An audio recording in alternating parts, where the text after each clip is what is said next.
지금까지 대한민국에서 중산층으로 가는 길은 꽤 명확했습니다.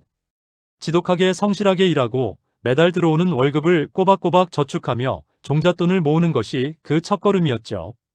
고성장 시대의 파도를 타고 매년 오르는 월급과 당시로서는 상상도 못할 두 자릿수 은행 금리는 청년들에게 아끼면 반드시 내 집 한 칸은 가질 수 있다는 확신을 주었습니다. 당시에는 월급의 절반 이상을 적금에 쏟아붓는 것이 고통이 아니라 희망이었습니다. 그렇게 어느 정도 돈이 모이면 그 다음은 한국 사회 특유의 전세 제도라는 지렛대를 활용할 차례였습니다. 좁은 원룸 전세에서 시작해 조금 더 넓은 빌라로, 그리고 대출을 보태 서울 외곽의 작은 아파트로 거처를 옮기며 주거의 사다리를 한 칸씩 올랐습니다. 이 과정에서 낡고 불편한 집에서 수년을 버티며 시세 차익을 기다리는 이른바 몬테크는 중산층 진입을 위한 필수적인 통과 이래였고, 아파트는 결코 배신하지 않는다는 불패의 신념이 상급지 갈아타기를 가능케 했던 동력이었습니다. 하지만 2026년 오늘 우리가 믿었던 이 견고한 사다리는 완전히 멈춰섰습니다. 엔진이 꺼져버린 겁니다. 그런데도 미디어와 시장에서는 여전히 지금 집을 안 사면 평생 벼락거지로 살아야 한다는 공포를 주입합니다. 이제 냉정하게 따져봐야 합니다. 우리가 느끼는 이 공포의 실체는 무엇일까요? 단순히 내 명의의 아파트가 없어서일까요? 아닙니다. 본질은 내가 땀 흘려번 원화, 즉 현금의 가치가 빛의 속도로 추락하고 있다는 데 있습니다. 데이터를 통해 참혹한 진실을 확인해 보겠습니다. 2019년 1월로 돌아가 봅시다.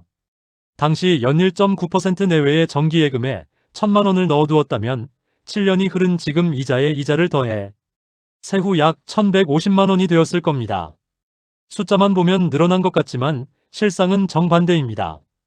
지난 7년간의 누적 소비자 물가 상승률과 실생활 체감 물가를 반영한 실질 구매력을 계산해보면 이 돈의 가치는 당시 기준으로 약 920만 원 수준에 불과합니다. 은행에 돈을 맡긴 것만으로도 내 자산의 8%가량이 아무 이유 없이 증발해버린 셈입니다. 반면 같은 시기에 그 돈을 달러로 환전해 미국 국채나 우량주에 분산 투자했다면 결과는 판이합니다. 2019년 당시 1,100원 초반이었던 환율이 2026년 현재 1,400원. 중반까지 치솟으며 발생한 환차익만 30%에 육박합니다. 여기에 S&P 500 지수 같은 미국 우량 자산의 가치 상승분 100%를 더하면 원화 환산 가치는 약 2,600만 원을 넘어섭니다. 결국 원화 예금에만 올인했던 성실한 사람들은 노력의 결핍이 아니라 급변하는 글로벌 유동성 흐름 속에서 화폐 가치 하락에 무방비로 노출되어 자산을 약탈당한 것입니다. 왜 이런 일이 벌어졌을까요? 한국은행의 통계가 그 비밀을 말해줍니다. 2018년 말 약 2,700조 원이었던 시중 통화량 ME 규모는 2025년 하반기 기준 4,200조 원을 돌파했습니다.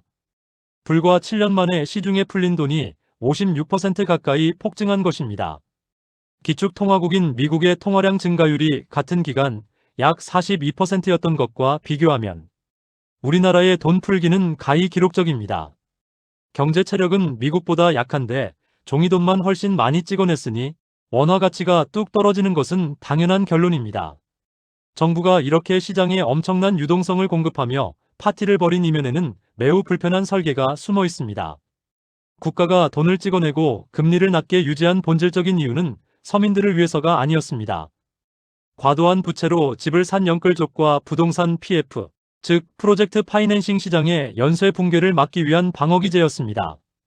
건설사가 미래의 수익을 담보로 빌린 거액의 대출이 부동산 경기 악화로 터지려 하자 정부는 이 시한폭탄을 막기 위해 막대한 유동성을 쏟아부어 버티기에 나선 것입니다. 결국 저축하는 사람의 주머니에서 돈을 꺼내 대출자들의 이자 부담을 덜어준 셈인데 경제학적으로는 이를 부의 강제 이전이라 부릅니다. 성실하게 저축하면 바보고 무리하게 빚내서 집을 사는 사람이 승리자가 되는 이 기이한 구조는 시스템이 만든 서글픈 결과물입니다. 우리가 자산 증식의 절대적인 정점으로 여기는 강남 아파트 신화는 어떨까요?